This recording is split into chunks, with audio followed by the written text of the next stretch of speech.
বাংলাদেশ ভারত টানাপোড়েনের মধ্যেই চাঁপাইনবাবগঞ্জ সীমান্তে বাংলাদেশি ও ভারতীয়দের মধ্যে সংঘর্ষের ঘটনা ঘটেছে। শনিবার চাঁপাইনবাবগঞ্জের কিরণগঞ্জ সীমান্তে ভারতীয় ও বাংলাদেশিদের মধ্যে এই সংঘর্ষের ঘটনা ঘটে।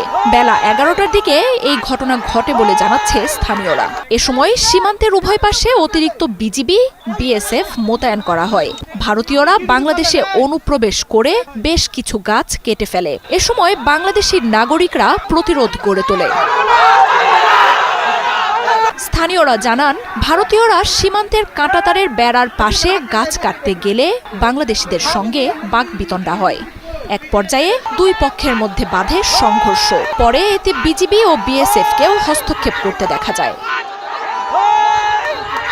সামাজিক যোগাযোগ মাধ্যমে ছড়িয়ে পড়া ছবিতে সীমান্তে তুমুল উত্তেজনার চিত্র দেখা গেছে। কয়েকদিন ধরেই বাংলাদেশ ভারত সীমান্তে ভারতীয় সীমান্তরক্ষী বাহিনীর অবৈধভাবে বেড়া নির্মাণের ঘটনায় উত্তেজনা চলছে। শিবগঞ্জ সীমান্তে গেল সপ্তাহে এই নিয়ে ব্যাপক উত্তেজনা দেখা দেয়। এ সময় সীমান্তে মুখোমুখি অবস্থানে চলে আসে দুই দেশের সীমান্তরক্ষী বাহিনী।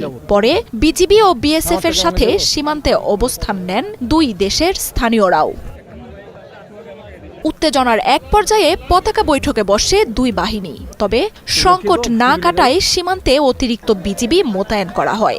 শুধু চাঁপাইনবাবগঞ্জই নয়, আরও বেশ কয়েকটি সীমান্তে ভারত অবৈধ বেড়া নির্মাণ কাজের উস্কানি দেয় গেল রবিবার ভারতীয় হাইকমিশনার প্রণয় ভার্মাকে ডেকে পাঠায় পররাষ্ট্র মন্ত্রণালয়। এর পাল্টা জবাবে পরের দিনই বাংলাদেশের ডেপুটি হাইকমিশনার নুরুল ইসলামকে তলব করে নয়াদিল্লি। পাল্টাপাল্টি এই তলবের ঘটনায় বাংলাদেশ ভারত সম্পর্কে দেখা দেয় নতুন উত্তেজনা।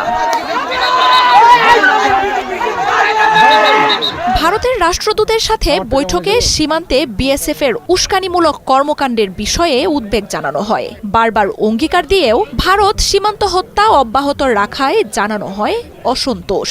সীমান্তে উত্তেজনা বাড়ে এমন কোনো উস্কানি না দিতে দিল্লিকে পরামর্শ দেয়া হয়। পররাষ্ট্র মন্ত্রণালয় থেকে বের হয়ে ভারতীয় হাইকমিশনার জানান, সীমান্ত নিরাপত্তা ও বেড়া নিয়ে দুই দেশের ভালো বোঝাপড়া রয়েছে। এছাড়াও সীমান্তে অপরাধ, মানব পাচার এবং চোরাচালান বন্ধে ভারতের পক্ষ থেকে বেড়া নির্মাণ কাজ হাতে নিয়েছে বলে তুলে ধরেন প্রণয় ভার্মা।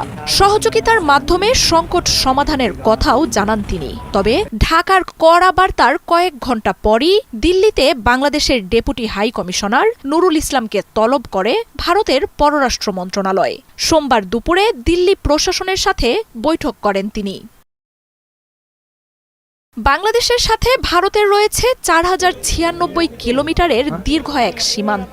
এর মধ্যে পশ্চিমবঙ্গের সঙ্গে থাকা 2200 কিলোমিটার সীমান্তের 20% কোনো প্রাচীর নেই। আগস্টে আওয়ামী লীগ সরকারের পতনের পর শেখ হাসিনাকে আশ্রয় দেয়া সহ নানা ইস্যুতে ভারতের সাথে বাংলাদেশের সম্পর্কের টানাপোড়েন শুরু হয়।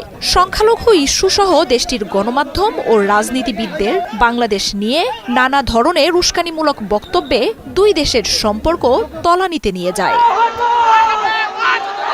মার্জিয়া উপমা, ৭১।